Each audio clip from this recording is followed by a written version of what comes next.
الحمدللہ رب العالمین، والصلاة والسلام علی سید المرسلین وآلہ الطاہرین واہل بیتہ وصحبہ اجمعین۔ اعوذ باللہ من الشیطان الرجیم، بسم اللہ الرحمن الرحیم۔ الا ان اولیاء اللہ لا خوف علیہم ولا هم یحزنون۔ اما بعد، آج کی گفتگو پچھلی دو نشستوں کا تسلسل ہی ہے۔ ہم نے بالعموم ولایت، ولی کسے کہتے ہیں، اور بالخصوص سیدنا شیخ عبد القادر جیلانی علیہ رحمہ کی سیرت کا مطالعہ کیا۔ اسی سلسلہ کو آگے بڑھاتے ہوئے پہلے اس آیت کے اندر جو دو صفات اولیاء کی بیان کی گئی ہیں وہ آپ کے گوش گزار کرتے ہوئے گفتگو کا سلسلہ آگے کی سمت لے کر جاتے ہیں۔ اولیاء کو بے شک نہ کوئی خوف ہے اور نہ غم۔ یہ ولی کی بنیادی دو نشانیاں ہیں، ولی کی بنیادی دو صفات ہیں۔ خوف مستقبل کا ہوتا ہے اور غم ماضی کا ہوتا ہے۔ چنانچہ ولی صاحب حال ہوتا ہے، لہذا وہ غم اور خوف سے مبرہ ہوتا ہے۔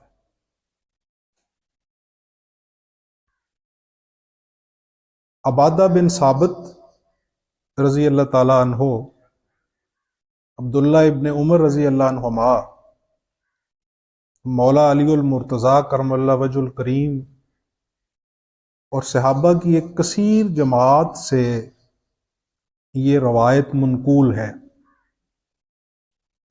جس کو حلیت الاولیاء میں ابو نعیم اصفہانی نے، امام احمد بن حنبل نے مسند احمد بن حنبل میں، تاریخ ابن عساکر میں، اور اس کے ساتھ ساتھ امام حاکم نے مستدرک کے اندر درج کیا ہے۔ اگرچہ محدثین نے اس کی سند کے اوپر کلام کیا ہے، اور بعض محدثین نے اس کی سند کو ضعیف اور بعض نے من گھڑت تک کہا ہے۔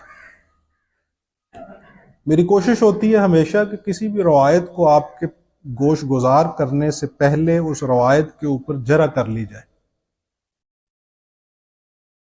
تاکہ اس کا سلسلہ اسناد اور وہ کس درجہ اوتھینٹک ہے اس کا پس منظر آپ کے سامنے آ جائے۔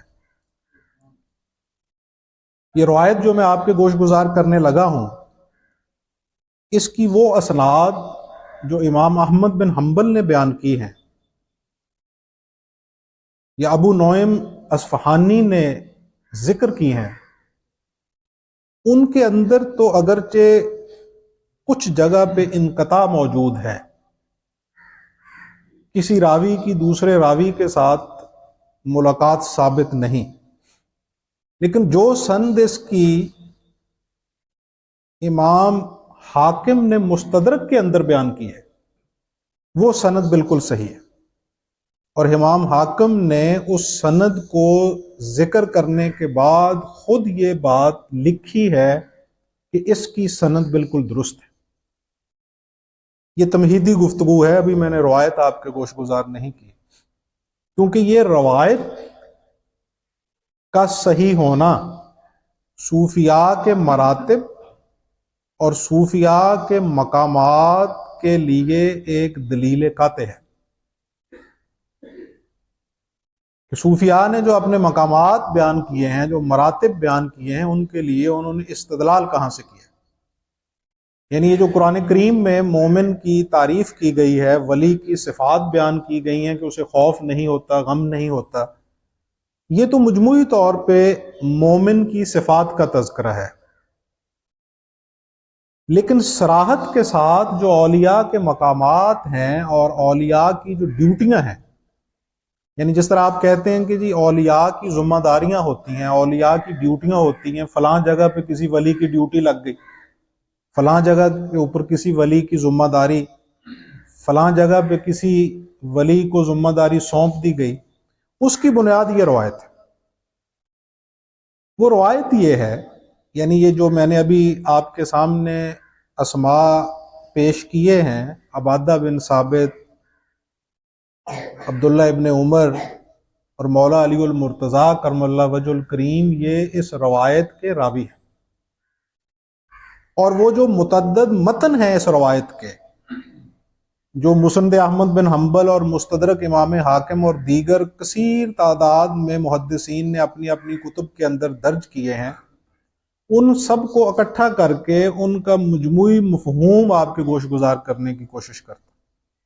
نبی مکرم صلی اللہ علیہ وسلم نے ارشاد فرمایا کہ ہر زمانہ میں 500 اخیار موجود رہیں گے،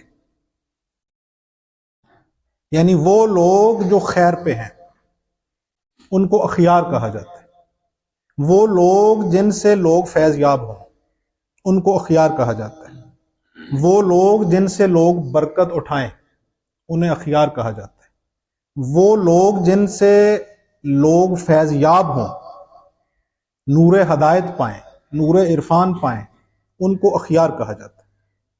آپ نے فرمایا کہ 500 اخیار ہر زمانہ میں موجود رہیں گے، اور ان 500 میں سے 40 ابدال ہوں گے۔ اب یہ بنیاد ہے صوفیاء کے مقامات کی حدیث، جس کو صوفیاء نے دلیل بنایا۔ اسی لیے خاکسار اپنی ہر گفتگو میں یہ بات آپ احباب کے سامنے رکھتا رہا ہے کہ صوفیاء کے نظریات ہوں یا مقامات ہوں، ان کے احوال ہوں یا اشغال و اذکار ہوں، ان کی واردات ہوں یا تعلیمات ہوں، اگر وہ کتاب و سنت سے مستنبط نہیں ہیں تو ہم ان کو قبول نہیں کرتے، کیونکہ ہمارے لیے جو حجت ہے، ہمارے لیے جو نص ہے، ہمارے لیے جو حکم اور حکم ہے، وہ سرکار دو عالم صلی اللہ علیہ وسلم کی ذات گرامی۔ صوفیاء کی تعلیمات کو ہم اس لیے درست سمجھتے ہیں اور اسی لیے اس کو ہم صائب سمجھتے ہیں کہ وہ دین کی اصل تعلیم کے اوپر مشتمل ہے، وہ مقصود دین ہے۔ اور صوفیاء کے مراتب اور مقامات کو اس لیے ہم درست قرار دیتے ہیں کہ وہ عین احادیث کی تعلیم کے مطابق ہے۔ سرکار دو عالم صلی اللہ علیہ وسلم نے ان کی وضاحت فرمائی۔ علماء ظاہر پہ یہ مجھے ہمیشہ سے حیرت ہوتی ہے، اور اس حیرت کی وجہ بھی معلوم ہے بحمدہ تعالی۔ قرآن کریم میں بھی اللہ نے ارشاد فرمایا کہ کسی گروہ کی مخالفت تمہیں اس بات پہ آمادہ نہ کر دے کہ تم اس کے اوپر الزام تراشی کے اوپر مبادہ اتراؤ۔ یہ کیفیت کیوں پیدا ہوتی ہے؟ یہ کیفیت حسد کی وجہ سے پیدا ہوتی ہے۔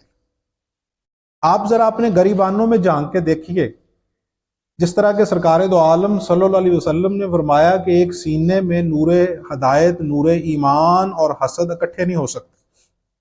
ہمیں جس شخص کے ساتھ حسد ہوتا ہے اس کے بارے میں ہمارے اندر ایک گھٹن کا جذبہ پیدا ہو جاتا ہے۔ ہمارے سامنے جب بھی اس کا ذکر ہوگا ہم اس کی تضحیق کریں گے، اس کی تذلیل کریں گے، اس کا مذاق اڑائیں گے، اس کی تحقیر کریں گے، اس کے اوپر الزام لگائیں گے۔ یعنی جو حسد کا جذبہ ہے وہ کبھی بھی آپ کو کسی کے اوصاف خوش دلی کے ساتھ قبول کرنے کے اوپر آمادہ نہیں ہونے دیتا۔ وہ ایک بڑا معروف واقعہ ہے، وہ کہتے ہیں کہ کوئی بزرگ تھے تو انہوں نے خاتون خانہ سے کہا کہ تو ہر وقت میرے ساتھ حسد رکھتی ہے، ہر وقت میرے اوپر طعن و تشنیع کرتی رہتی ہے، اور دوسرے بزرگوں کو تو بڑا پروٹوکول دیتی ہے اور ان کا نام بڑی عزت و توقیر کے ساتھ لیتی ہے۔ تو آگے سے جلے منہ کے ساتھ کہنے لگی کہ وہ ہیں ہی بزرگ، آپ میں بزرگی کی کوئی علامت موجود ہو تو پھر ہی میں آپ کی تعریف کروں یا توقیر کروں۔ تو انہوں نے کہا کہ فقیر کے اندر کوئی بھی ایسا وصف تمہیں نظر نہیں آتا اس نے کہا نہیں، آپ کے اندر تو کچھ بھی موجود نہیں۔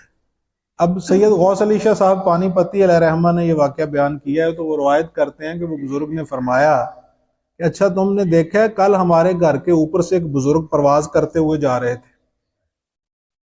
اب یہ باتیں استعارہ ہوتی ہیں، سمجھانے کے لیے ہوتی ہیں، بنتی نہیں ہے بادہ و ساگر کہے بغیر بقول غالب۔ تو انہوں نے کہا کہ وہ دیکھا نہیں تم نے کہ وہ ہمارے صحن کے اوپر سے ایک بزرگ گزر رہے تھے پرواز کرتے ہوئے؟ تو اب وہ آگے سے منہ جلے کے ساتھ کہنے لگی ہاں وہ تو تھے بزرگ، بزرگ تو ایسے ہوتے ہیں، تجھ جیسے ہوتے ہیں بزرگ جس سے چلا نہیں جاتا، بزرگ تو ایسے ہوتے ہیں۔ وہ واقعی بزرگ تھا جو محو پرواز تھا۔ تو وہ آگے سے مسکرائے اور انہوں نے فرمایا خاتون خانہ سے وہ میں ہی تھا۔ اب وہ چونکہ ایک خوش دلی کے ساتھ قبول نہیں کر سکتی تھی تو اور جلے بنے انداز کے ساتھ کہنے لگی اچھا میں بھی کہہ رہی تھی ٹیڑھا ٹیڑھا کیوں اڑ رہا ہے۔ تو یعنی جب آپ کو کسی کے ساتھ حسد ہوگا تو آپ خوش دلی کے ساتھ اس کے اوصاف قبول نہیں کر سکتے۔ یہ جو مولا علی المرتضیٰ کے متعلق عبداللہ ابن مسعود رضی اللہ تعالیٰ عنہ کی روایت ہے نا، اس کے اندر بھی یہی چیز موجود ہے کہ ہم نے جب کسی محفل میں یہ جاننا ہوتا تھا کہ اس میں مومن کون ہے اور منافق کون ہے تو ہم علی کا ذکر شروع کرتے تھے۔ اب یہ ہوتا کیوں ہے؟ یعنی جب محبوب کا ذکر ہوگا تو محب کے چہرے پہ ایک طمانیت اور حشاش بشاش کیفیات نمودار ہوں گے، اس کا چہرہ خوش ہو جائے گا، اس کی نبض کے اندر ایک تحریک پیدا ہوگی، وجود کے اندر ایک جنبش نمودار ہوگی۔ اور اگر آپ کے دشمن کا ذکر ہوگا تو آپ بجھ جائیں گے۔ اچھا یہی کچھ جس طرح شخصیات کے حوالہ سے ہوتا ہے، اسی طرح مسالک جو ہیں، دیکھیے صوفیاء نے بڑا خوبصورت استنباط کیا ہے اس حدیث سے جس میں نبی مکرم صلی اللہ علیہ وسلم نے ارشاد فرمایا کہ بنی اسرائیل 72 فرقوں میں منقسم ہو گئے تھے، میری امت بھی آپ نے فرمایا 72 فرقوں میں تقسیم ہو جائے گا، اور وہ جو 72 فرقے ہیں وہ جہنمی ہیں۔ آپ نے ارشاد فرمایا کہ 73واں فرقہ جنت میں جائے گا، یعنی جو ان 72 میں سے نہیں ہوگا وہ جنت میں جائے گا۔ اب صوفیاء عرفاء نے اس میں سے جو خوبصورت اور لطیف استنباط کیا وہ فرماتے ہیں کہ حسد کے عدد 72 ہوتے ہیں، اور آپ نے فرمایا کہ 73واں فرقہ جنت میں جائے گا، یعنی جو ان 72 میں سے نہیں ہوگا۔ تو اب یہ آپ خود جائزہ لے لیں، آپ خود تلاش کریں، تلاش بسیار کریں، اور آپ کو معلوم ہو جائے گا کہ امت میں سے وہ کون سا طبقہ ہے کہ جو حسد نہیں رکھتا۔ اب اس بات کو میں اس حدیث کے ساتھ جس سے ہم نے ابتدا کی ہے اپنی گفتگو کی، اس حدیث کے ساتھ جوڑ کے آگے بڑھنا چاہوں گا کہ نبی مکرم صلی اللہ علیہ وسلم نے فرمایا، مولا علی المرتضیٰ کرم اللہ وجہ الکریم ارشاد فرماتے ہیں کہ آپ نے فرمایا 500 اخیار رہیں گے میری امت میں سے، ان میں سے 40 ابدال ہوں گے۔ یہ میں ان تمام احادیث کے متن کو اکٹھا کر کے مفہوم آپ کے گوش گزار کر رہا ہوں، کہیں 40 آئے ہیں کہیں 30 آئے ہیں، 40 والی روایت زیادہ سے کہ آپ نے فرمایا 40 ابدال ہوں گے۔ اب ان کی ایک نشانی آپ نے یہ بیان فرمائی کہ وہ جو ابدال ہیں، ابدال ہوتے ہیں، جو اخیار ہوتے ہیں، ایک زمانہ میں 500، نبی مکرم صلی اللہ علیہ وسلم نے ارشاد فرمایا ان کی سب سے بڑی نشانی یہ ہوتی ہے کہ وہ حسد سے پاک ہوتے ہیں اور ان کی زبان پہ لعن و طعن کبھی نمودار نہیں ہوتے۔ یہ ان کی سب سے بڑی نشانی بیان فرمائی ان اخیار کی جن کے متعلق آپ نے فرمایا کہ وہ ہر زمانہ میں 500 ہوتے ہیں۔ اب وہ آپ تلاش کر لیجئے کہ امت کا کون سا طبقہ ہے جس کی زبان پہ کبھی طعن و تشنیع نہیں آتی، جو کبھی لعنت نہیں کرتا، جو تانے نہیں دیتا، جو گلا شکوہ نہیں کرتا، جو حسد نہیں کرتا، جس کا سینہ کشادہ ہے۔ حاسد کا سینہ سکڑا ہوتا ہے، حاسد کا سینہ کبھی بھی کشادہ نہیں ہوتا۔ یہ آپ خود تلاش کر لیجیے۔ اچھا یہی کچھ روایات کے حوالہ سے بھی ہوا ہے۔ آپ دیکھ لیجئے علماء ظواہر کا ہمیشہ سے یہ طرہ امتیاز رہا ہے کہ جس طرح اردو میں کہتے ہیں کہ میٹھا میٹھا ہپ ہپ، کڑوا کڑوا تھو تھو۔ فن حدیث میں بھی آپ دیکھ لیں، اصول فقہ میں بھی آپ دیکھ لیں، تاریخ میں بھی آپ دیکھ لیں کہ جو بات مزاج کے خلاف ہوگی، چاہے وہ روایت سند کے اعتبار سے، متن کے اعتبار سے کتنی ہی درست کیوں نہ ہو، فوراً اس کا انکار کر دیں، کیونکہ وہ مزاج کے خلاف ہے۔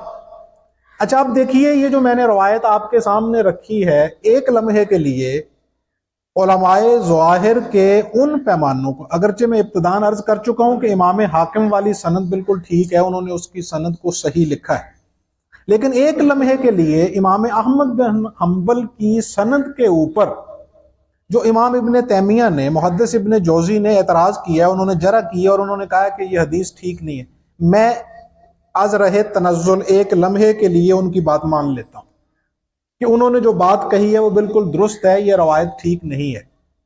تو اب انہوں نے ہی یہ پیمانہ دیا ہوا ہے، علماء اہل سنت نے یہ خود پیمانہ دیا ہوا ہے کہ فضائل کے باب میں جو ضعیف حدیث ہوتی ہے وہ قبول ہے۔ پھر علماء اہل سنت متقدمین نے اصول کی کتابوں میں یہ اصول بھی درج کیا ہوا ہے کہ فضائل کے باب میں یا ایسی روایت جس کے اندر حرام و حلال کا تذکرہ نہ ہو، جس میں کوئی نص زیر بحث نہ ہو، صرف مستحسنات زیر بحث ہوں، جس میں فضائل زیر بحث ہوں، جس سے شرع کا کوئی اصول منقطع نہ ہو، اگر وہ روایت حد تواتر تک پہنچی ہوئی ہو تو اس روایت کو فضائل کے باب میں بیان کرنا مباح ہے۔ یہ صوفیہ کا اصول نہیں میں بیان کر رہا، یہ علماء اہل سنت کا اصول بیان کر رہا ہوں۔ اب اس اصول کو بیان کرتے ہوئے پھر جب وہ روایت، ہر وہ روایت جو صوفیہ کی تائید کرتی ہے، حتیٰ کہ آپ حیران ہوں گے، بخاری شریف جیسی کتاب جس کے متعلق علماء اہل سنت کا متفقہ موقف ہے کہ یہ وہ کتاب ہے جو قرآن کے بعد اصح ترین ہے، اس میں سے بھی وہ روایات جو صوفیہ کی تعلیم، تفہیم اور منہج کی تائید کرتی ہیں، ان کا انکار کرنے کے لیے متقدمین بعض متشدد علماء نے بخاری کے اوپر بھی جرح کی ہے۔ مثلا آج ہمارے متجددین اسکالر جو نئے نئے اسکالرز پیدا ہو گئے ہیں، وہ بخاری کی اس روایت کا بھی انکار کرتے ہیں جس میں نبی اکرم صلی اللہ علیہ وسلم کا اعتکاف ثابت ہوتا ہے، آپ کا چلہ ثابت ہوتا ہے کہ نبی مکرم صلی اللہ علیہ وسلم کھانا بندواتے تھے سیدہ خدیجۃ الکبریٰ سلام اللہ علیہا سے اور غار حرا میں تشریف لے جاتے تھے۔ اب غار حرا میں آپ کیا کرتے تھے؟ اس کے متعلق تو متعدد احادیث ہیں کہ وہاں پہ آپ عبادت کیا کرتے تھے، وہاں پہ آپ مجاہدہ کیا کرتے تھے، یاد الہی میں استغراق کیا کرتے تھے، وہاں پہ آپ مراقبہ کیا کرتے تھے، مشاہدات اور کیفیات کا ورود ہوتا تھا، انہی کا نزول ہوتا تھا، بالآخر جو وحی کے اوپر منتج ہوا۔ اب یہ بنیاد ہے تصوف و سلوک کی کہ ایک سالک جو ہے اس کو بھی دیکھیے، ہر بات جو ہوتی ہے وہ اپنے دائرہ میں ہوتی ہے۔ اب یہ بڑی آسانی سے کہہ دیا جاتا ہے کہ اسلام میں رہبانیت نہیں ہے، اس میں تو شبہ نہیں ہے کہ مطلقاً لا رہبانیت فی الاسلام، اسلام کے اندر رہبانیت نہیں ہے، لیکن مطلقاً رہبانیت کی نفی ہے۔ جزوی رہبانیت کی نفی تو علماء ظاہر بھی نہیں کر سکتے۔ اگر جزوی رہبانیت بھی اسلام کے اندر حرام ہے تو یہ اعتکاف کس بلا کا نام ہے؟ رمضان کے اندر جو اعتکاف بیٹھا جاتا ہے اور معتکف ہونے والا سب سے قطع تعلق ہو کے یاد الہی میں مستغرق ہو جاتا ہے، یہ کیا ہے؟ یہ وہ سب روایات ہیں جو سلوک کی بنیاد ہے، جو طریقت کی بنیاد ہے، اور ان کا انکار دیکھیے جو حقیقت ثابتہ ہوتی ہے اس کا انکار نہیں کوئی بھی کر سکتا۔ جس طرح فقیر نے اکثر عرض کیا ہے نا کہ جائے استاد خالیست، مرشد کا کوئی بھی انکار نہیں کر سکتا۔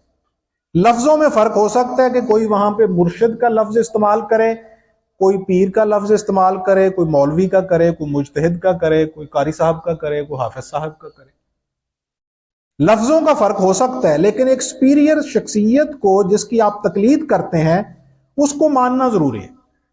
آپ کے لیے یہ لازمی ہے کہ آپ اس سے جا کے استنباط کریں، استفادہ کریں اور اس کی رائے کو مانیں، اس کو تسلیم کرنا ضروری ہے۔ تو یہ حقیقت ثابتہ ہے کہ جو سلوک کی منازل ہیں اور اس کے جو اصول و مبادیات ہیں وہ قرآن و حدیث سے نکلیں۔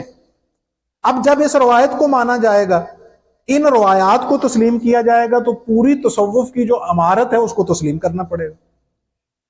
اچھا پھر دیکھیے، آپ نے امتحان دینا ہو تو ماں باپ کے سامنے آپ نے ایک ہاتھ میں ایک میگزین پکڑا ہو، ایک ہاتھ میں ایک موبائل پکڑا ہو، ماں باپ اور ساری فیملی کے اندر آپ بیٹھے ہوئے ہوں، سامنے ٹیلی ویژن سکرین بھی موجود ہو، کوئی آ رہا ہے کوئی جا رہا ہے، تو آپ کو کیا کہتے ہیں؟ وہ آپ کو کہتے ہیں کہ تمہیں پڑھنے میں دلچسپی نہیں ہے، تمہیں اس بات کا کوئی خوف نہیں ہے، تمہیں اس بات کا کوئی احساس نہیں ہے کہ امتحان تمہارے سر پہ ہے اور تم پڑھتے ہی نہیں۔ بھی پڑھ تو رہا ہے وہ سب میں بیٹھا ہوا، وہ کہتے ہیں نہیں، تنہائی اختیار کرو، اگر تم پڑھنا چاہتے ہو تو اس کے لیے مستقل مزاجی کی ضرورت ہے، اس کے لیے ارتکاز خیال کی ضرورت ہے، اور ارتکاز خیال بغیر تنہائی کے نہیں ہو سکتا۔ پڑھنے کے لیے بچے الگ تھلگ ہو جاتے ہیں، کیوں الگ تھلگ ہوتے ہیں؟ کیا پوری زندگی انہوں نے الگ تھلگ رہنا ہے؟ نہیں، امتحان دینے کے لیے ایک دفعہ آپ کو خلوت نشینی کی ضرورت پیش آتی، جب آپ امتحان دے لیں پھر آپ کے لیے خلوت اور جلوت ایک ہو جاتی۔ صوفی جب ان منازل میں سے گزرتا ہے تو تب اسے خلوت کی ضرورت پیش آتی، تب اسے مشقت بھی اٹھانا پڑتی، اور اس کی دلیل سب سے بڑی یہ ہے کہ آقا نامدار ختمی مرتبت سرکار دو عالم، وہ ذات والا صفات کہ جن پہ سب مقامات ختم ہیں، بعد از خدا بزرگ کوئی قصہ مختصر، اس کے باوجود آپ کا جو جسم ظاہری ہے اس کو تیار کروانے کے لیے بھی آپ غار حرا میں خلوت نشیں ہوتے تھے، اب وہاں تشریف لے جاتے تھے۔ اب یہ لوگ پہلے تو کہتے تھے کہ صوفیاء جو ہیں وہ قرآن و حدیث سے استدلال نہیں کرتے، اب ان لوگوں نے احادیث کا انکار شروع کر دیا۔ دو وجوہات ہیں احباب گرامی جن کی وجہ سے یہ لوگ آج احادیث کا انکار کرنے پہ اتر آئے۔ ایک وجہ کہ جب آپ احادیث کا مطالعہ کریں گے تو آپ کو محب اہل بیت بننا پڑے گا، کیونکہ ان کے جو اپنے پیمانے ہیں۔ دیکھیے میں آپ کو ایک خوبصورت بات بتاتا ہوں جو اگرچہ ہمارے موضوع کے ساتھ تو اس وقت مطابقت بظاہر نہیں رکھتی، لیکن پھر بھی میں عرض کیے دیتا ہوں کہ ہمیں یہ کہتے ہیں کہ یہ حدیث ضعیف ہے۔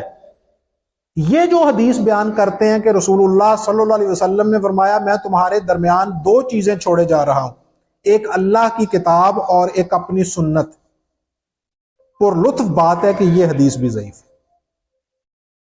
یہ حدیث سند کے اعتبار سے ضعیف ہے۔ اکثریت محدثین کی جو ہے انہوں نے اس کی سند کو ضعیف کہا ہے۔ اس کے بالمقابل جو دوسری حدیث ہے امام مسلم نے جس کو درج کیا ہے کہ میں تمہارے درمیان دو گراں قدر چیزیں چھوڑے جا رہا ہوں، ایک اللہ کی کتاب اور ایک اپنے اہل بیت، اس کی سند زیادہ قوی ہے۔ جب اہل بیت کی بات آتی ہے تو وہاں پہ قوی روایت کو چھوڑ دیتے ہیں، جس کی سند قوی ہے اس کو چھوڑ دیتے ہیں، اور جس کی سند ضعیف ہے اس کو اٹھا لیتے ہیں۔ اور جب صوفیہ اس روایت کو بیان کرتے ہیں کہ جس کی سند قوی ہوتی ہے تو وہاں پہ ضعیف پکڑ لیتے ہیں اور قوی کو چھوڑ دیتے ہیں۔ اس کو حسد نہیں تو کیا کہا جائے گا؟ ہم تو کہتے ہیں خوش دلی کے ساتھ کہ کتاب و سنت کو حکم بناؤ، ہم تو خوش دلی کے ساتھ کہتے ہیں اہل الحدیث بنو، میں تو اعلان کرتا ہوں کہ ہم اہل الحدیث ہیں، پکے اہل الحدیث، لیکن اہل الحدیث ہونے کی وجہ سے ہی ہمیں یہ پتا چلا ہے کہ علی مولا ہے۔ سبحان اللہ، نعرہ تکبیر، اللہ اکبر،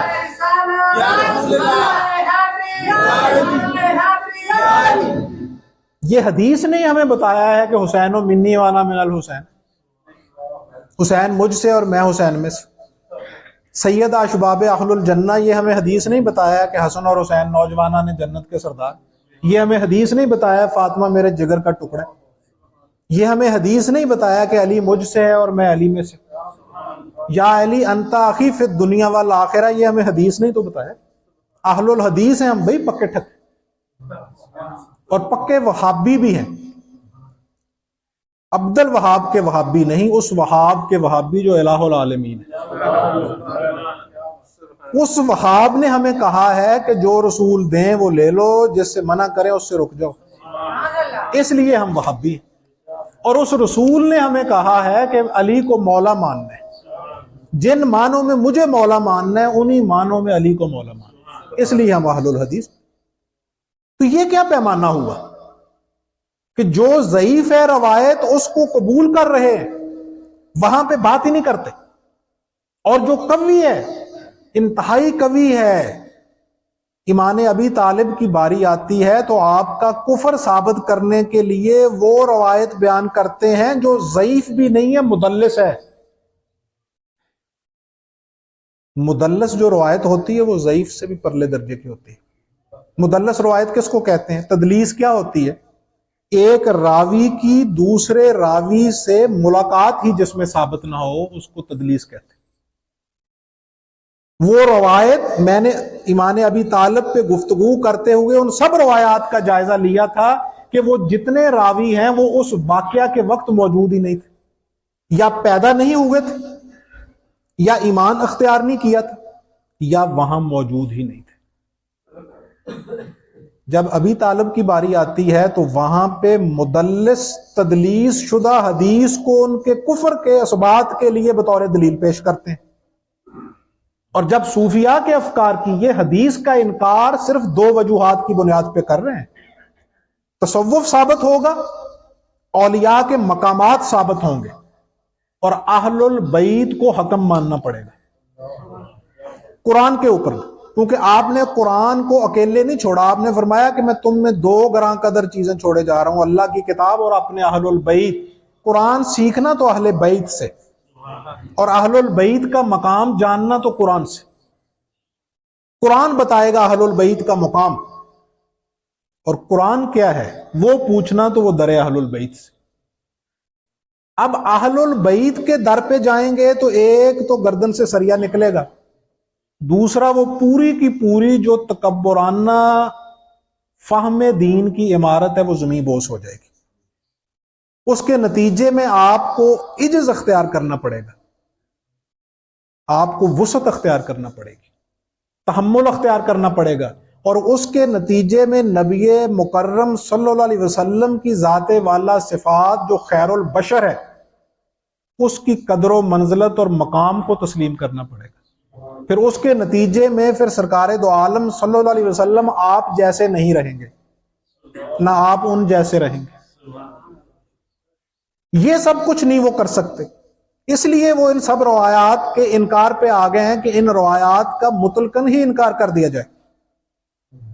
آپ نے فرمایا کہ 500 اخیار ہوں گے اور ان میں سے 40 ابدال ہوں گے۔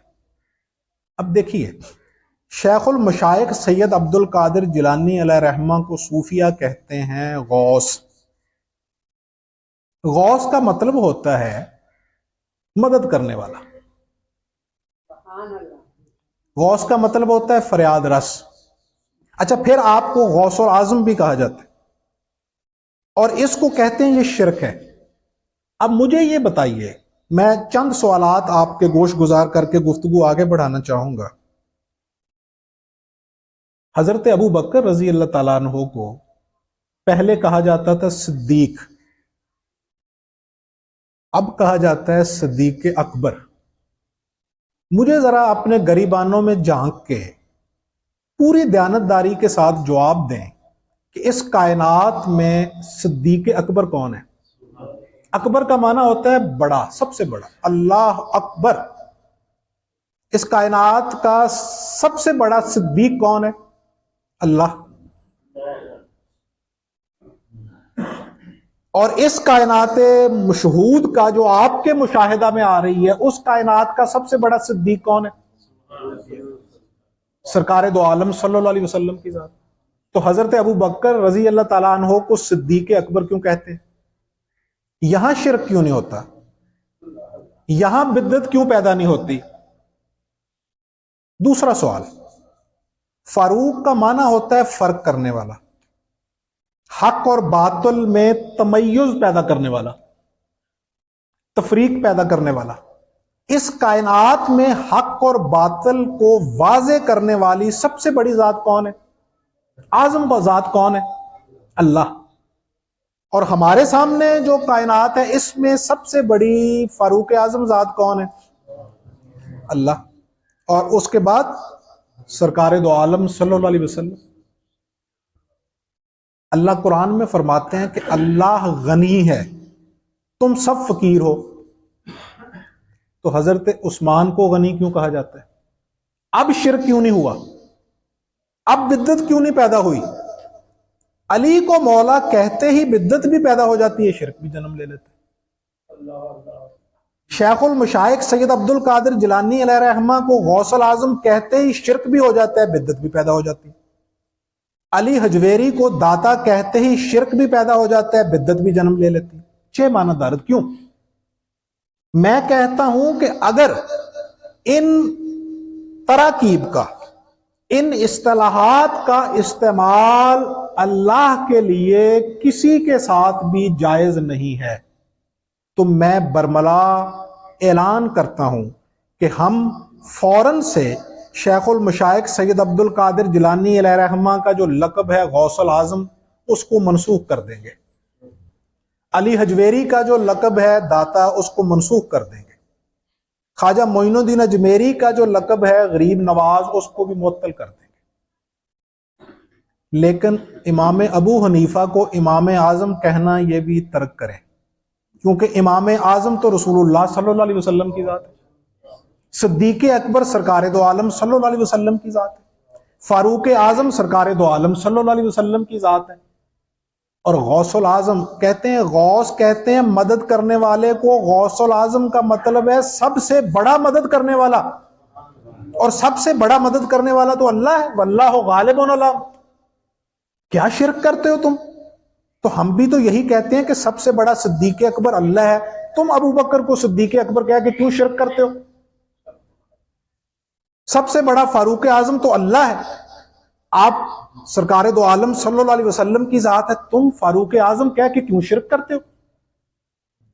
علی حجویری داتا، غریب نواز، یہ سب شرک ہے، تو حضرت عثمان غنی، وہاں فوراً کہا جائے گا حضرت ان الفاظ کا یہ معنی نہیں ہوتا، ان کی تعویل کی جاتی ہے۔ وہاں کہا جاتا ہے کہ ان کی تعویل کی جائے گی، عثمان غنی ہے مخلوق کے اعتبار سے، تو ہم شیخ عبد القادر جیلانی کو غوث الاعظم کب خالق کے اعتبار سے کہتے ہیں؟ ہم بھی تو اعتباری مانتے ہوئے انہیں غوث الاعظم کہتے ہیں۔ وہی تعویل جو ہے وہ منطبق یہاں کیوں نہیں ہوتی بھائی؟ اگر آپ نے انکار کرنا ہے تو سب کا کریں۔ میں تو کہتا ہوں یہ متفقہ طور پہ پاکستان میں قرارداد پیش کریں کہ ہر بدعت حرام ہے، حالانکہ مسلم کی صحیح روایت ہے، امام مسلم نے صحیح مسلم میں اس روایت کو درج کیا ہے، جس میں دو تراکیب بیان کی ہیں انہوں نے، سنت سیئہ اور سنت حسنہ۔ اور اس روایت کے لفظ ہیں کہ سرکار دو عالم صلی اللہ علیہ وسلم نے فرمایا کہ جس نے سنت حسنہ کو جاری کیا اس کو قیامت تک کے لیے ثواب ملتا رہے گا۔ سنت کیا ہوتی ہے؟ طریقہ، نیا طریقہ۔ متفقہ طور پہ یہ قرارداد پیش کریں کہ دین کے اندر ہر رسم، دین کے اندر ہر تقریب بدعت ہے، اور ہر بدعت ضلالت ہے، اور ہر ضلالت گمراہی اور جہنم میں دھکیلنے والی ہے۔ متفقہ قرارداد پیش کریں کہ سیرت النبی کانفرنس، خیر البشر کانفرنس، قرآن کانفرنس، اجماع امت کانفرنس، سیرت سرکار دو عالم صلی اللہ علیہ وسلم کانفرنس، یہ بھی حرام ہے۔ میں لکھ کے دوں گا ہماری خانقاہ کی طرف سے بھی، پھر میلاد بھی حرام ہے، پھر 11ویں شریف بھی حرام ہے، پھر عرس بھی حرام ہے۔ لیکن اگر آپ ان کی تعویل کرتے ہیں تو حضرات گرامی، جس طرح سیرت النبی کانفرنس کی تعویل کر کے وہ مباح ہی نہیں مستحسن ہو جاتی ہے، اسی طرح میلاد بھی مستحسن ہوتا ہے، اسی طرح تعویل کر کے پھر عرس بھی مستحسن ہوتا ہے۔ پھر اسی طرح تعویل کر کے، جس طرح آپ کس بنیاد پہ کہتے ہیں کہ تیسرے دن ہم قرآن خوانی کروا لیں گے، ہم تیسرے دن اجتماعی دعا کروا لیں گے، یہ کس حدیث سے ثابت ہے؟ اگر تیسرے دن قرآن خوانی، تیسرے دن اجتماعی دعا کروانا بھی تعویل سے درست ثابت کیا جا سکتا ہے، تو تیسرے دن کے جلسے کو قرآن خوانی یا کل خوانی کیوں نہیں کہا جا سکتا؟ اس کو پھر کس بنیاد پہ آپ حرام قرار دیتے ہیں؟ وہ بھی پھر ثابت ہو جائے گا۔ تو بات یہ ہے کہ جن دلائل کی بنیاد پہ آپ ان چیزوں کو ثابت کرتے ہیں، انہی دلائل کی بنیاد پہ یہ سب کچھ ثابت ہو جائے گا۔ جس دلیل کی بنیاد پہ آپ تعویل کرتے ہوئے کہتے ہیں کہ جی حضرت عمر رضی اللہ تعالیٰ عنہ کو جب ہم فاروق اعظم کہتے ہیں، اس میں سرکار دو عالم صلی اللہ علیہ وسلم نہیں شامل، اس میں انبیاء اور رسل نہیں شامل، وہ اعظم ہیں عام لوگوں کی نسبت سے۔ تو بھئی غوث العظم بھی اولیاء کی نسبت سے ہیں، انبیاء اور رسولوں کی نسبت سے نہیں ہے، صحابہ اور اہل البیت کی نسبت سے نہیں ہے۔ اور دوسرا یہ کس کا عقیدہ ہے کہ ہم انبیاء ہوں، رسول ہوں، اولیاء ہوں، ان کو مطلقاً مالک کل سمجھتے ہیں، مطلقاً مختار کل سمجھتے ہیں۔ صوفیاء تو انسان کے ایک خلیے کا مالک بھی اس کو ماننے کے لیے تیار نہیں ہے، وہ تو وحدت الوجود کی بات کرتے ہیں، وہ تو کہتے ہیں کہ یہ اپنے ایک خلیے کا ایک بال کا بھی مالک نہیں ہے۔ تو بھی بات یہ ہے کہ افراط و تفریط سے بچو، اعتدال کا راستہ اختیار کرو۔ نبی مکرم ہوں یا دیگر انبیاء ہوں یا اولیاء ہوں، ان کو مختار کل ماننا بھی شرک ہے، تو ان کو اللہ نے جو اختیار دیے ہیں ان کا انکار کرنا بھی کفر ہے۔ میں اس جملے کو پھر دہراتا ہوں، انبیاء اور اولیاء کو مختار کل ماننا شرک ہے، ان کے اختیارات کا انکار کرنا کفر ہے۔ کافر کیا کرتا ہے؟ مشرک اور کافر کی ایک نئی تعبیر اور تفسیر بھی ملاحظہ فرمائے۔ مشرک کسے کہتے ہیں؟ جو اللہ کے ساتھ کسی کو ذات اور صفات میں شریک کرے۔ اور کافر کسے کہتے ہیں؟ کفار مکہ کو کافر کیوں کہتے ہیں؟ وہ اللہ کا انکار کرتے تھے؟ نہیں، قرآن نے بارہا ان کا عقیدہ بیان کیا کہ ان سے پوچھو کائنات کو کس نے بنایا، تو یہ برملا کہیں گے اللہ نے۔ تو پھر اللہ کا انکار تو کفر نہیں ہے۔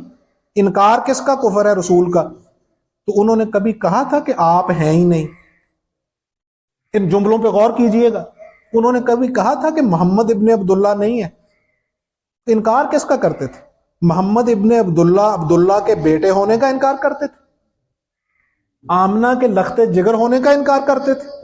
انہوں نے کہا تھا کہ ہم آپ کا انکار کرتے ہیں، آپ ہیں ہی نہیں۔ وہ بھئی آپ کے مراتب اور مقامات اور قوتوں کا ہی انکار کرتے تھے، وہ آپ کو کہتے تھے ہم رسول نہیں مانتے۔ صلح حدیبیہ کے موقع پہ ابو سفیان نے کیا کہا تھا؟ اس وقت وہ دائرہ ایمان میں داخل نہیں ہوئے تھے، دائرہ اسلام میں نہیں آئے۔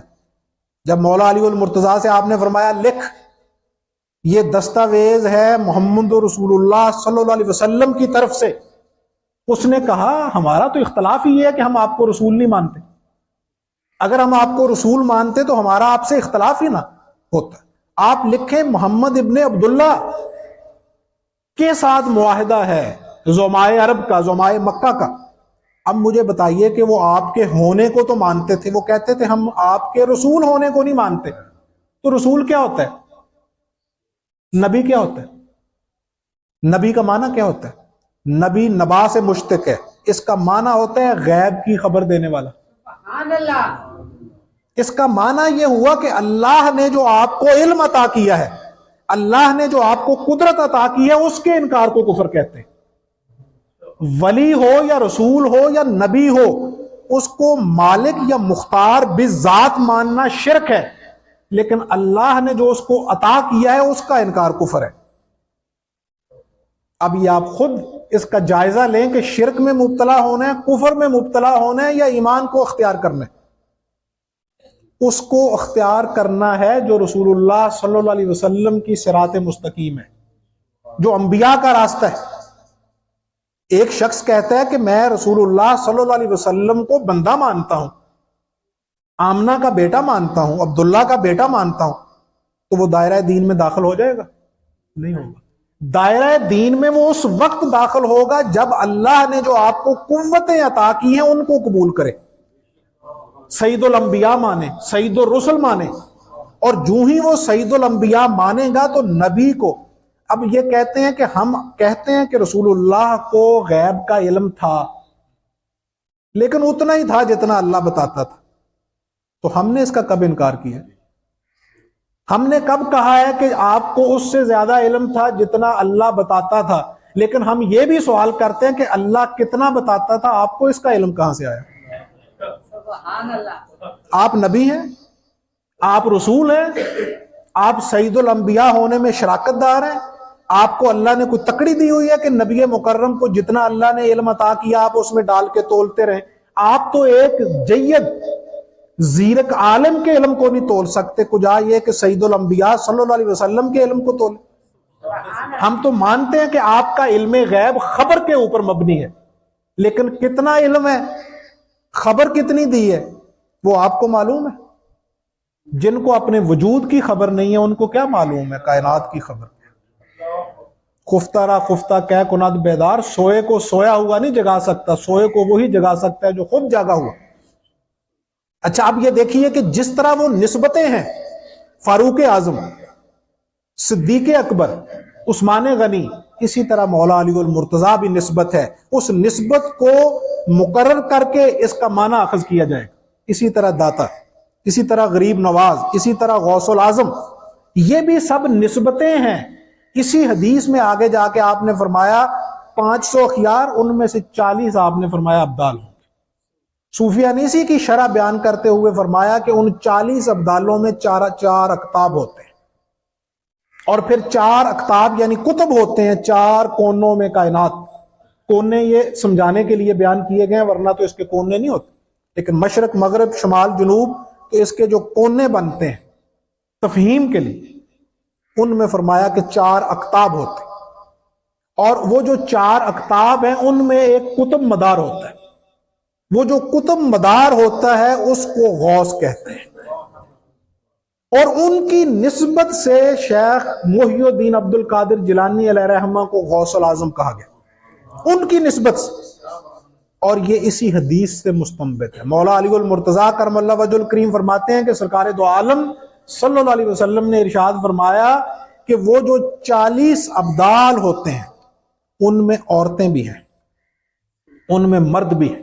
وہ جو 500 اخیار ہیں جن میں سے 40 ابدال ہیں، 4 کتب ہیں، اور ان میں سے ایک غوث ہے، اور ایک زمانے میں ایک غوث العظم ہوتا ہے۔ آپ نے فرمایا ان میں جو 500 اخیار ہیں ان میں سے عورتیں بھی ہیں، مرد بھی ہیں۔ ان کی بڑی نشانی یہ ہے کہ ان کی زبان پہ تان و تشنی نہیں ہوتی، ان کے سینوں میں حسد نہیں ہوتا، لیکن آگے آپ نے کچھ یہ بھی بیان فرمایا کہ ان کی وجہ سے فیض بھی پہنچتا ہے۔ وہ غوث اس بنیاد پہ ہیں، آپ نے فرمایا ان کی وجہ سے۔ اب آگے اس حدیث کے ساتھ ایک واقعہ جوڑ کے اس گفتگو کو اختتام کی طرف لے کے جاتا ہوں۔ یہ سلسلہ چلتا رہے گا، ابھی کلندر بھی ہم زیر بحث لائیں گے، عارف بھی زیر بحث لائیں گے، اللہ نے توفیق دی بشرط زندگی۔ مولا علی المرتضیٰ کرم اللہ وجہ الکریم کوفہ میں موجود تھے، یہی حدیث زیر بحث آئی۔ ایک شخص اٹھا اور اٹھ کے اس نے ایک طرف انگلی کی، یعنی اس طرف شام تھا جدھر اس صحابی نے انگلی کی، رخ کیا، اشارہ کیا، اس سمت پہ شام کا ملک تھا، اور اس نے ادھر منہ کر کے مطلقاً لعنت دی کہ اہل شام پہ لعنت ہو، اہل شام کو گالی دی۔ مولا علی المرتضیٰ کرم اللہ وجہ الکریم کے چہرہ انور کا رنگ متغیر ہوا، اور آپ نے اسے فرمایا کہ تم نے اہل شام کو مطلقاً گالی کیوں دی؟ اب میں مفہوماً عرض و واقعہ آپ کے کر رہا ہوں۔ اس صحابی نے عرض کیا کہ امیر المومنین اہل شام میں زیادہ بدبخت لوگ ہیں، بد کردار لوگ ہیں، بے ایمان لوگ ہیں، وہ لوگ ہیں جو آپ کے بالمقابل ہیں۔ آپ نے فرمایا تم نے سرکار دو عالم صلی اللہ علیہ وسلم کی وہ حدیث نہیں سنی کہ اہل شام میں ابدال بھی ہیں، اہل عراق میں ابدال بھی ہیں۔ اب یہ وہ بنیاد ہے، روایت، جس پہ دلیل پیش کیا مولانا جلال الدین رومی نے کہ کوئی علاقہ اولیاء سے خالی نہیں ہوتا، جس سے استنباط فقیر کرتا ہے کہ ہر جنگل میں شیر نہیں ہوتا، لیکن ہر جنگل شیر سے خالی بھی نہیں ہوتا۔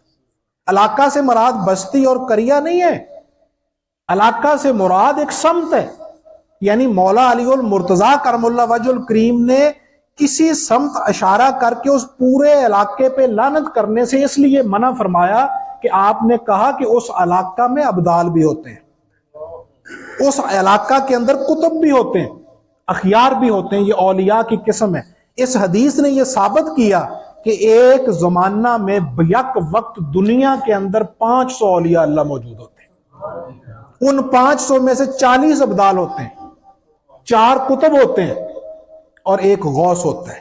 اور یہ پوری کی پوری روایت صحیح سند کے ساتھ امام حاکم نے مستدرک کے اندر بیان کی، ابو نعیم اصفہانی نے حلیت الاولیاء کے اندر بیان کی، امام احمد بن حنبل نے مستدرک کے اندر بیان، امام احمد بن حنبل نے مسند امام احمد بن حنبل کے اندر بیان کی، اور ابن عساکر نے تاریخ کے اندر اس روایت کو بیان کیا۔ اور اس کی اتنی کثیر طرق ہیں کہ اس کا وہ ذوق بھی فضائل کے باب میں رفع ہو جاتا ہے۔ انشاءاللہ یہ سلسلہ جاری رہے گا، اللہ توفیقات میں اضافہ فرمائے۔ وما علینا الا البلاغ۔